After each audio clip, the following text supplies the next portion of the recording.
Are you ready to jump into the world of Minecraft without spending a dime? Let me guide you through the process step by step. Start by opening the Microsoft Store on your PC. This is where we'll begin our Minecraft journey. Once the store is open, use the search bar and type in Minecraft. Look for the option called Minecraft Launcher in the search results. Click on the Minecraft Launcher, then hit the install button. Sit back and relax while it downloads and installs. It may take a few minutes. Once the installation is complete, click on play. Be patient, as it might take a little time to load everything. Next, you'll need to log in to your Microsoft account.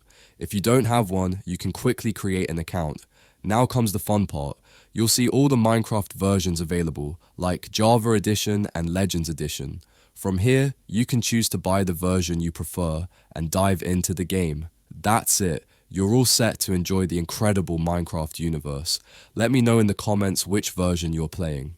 If this guide helped you, be sure to like, share, and subscribe for more gaming tips. Happy crafting!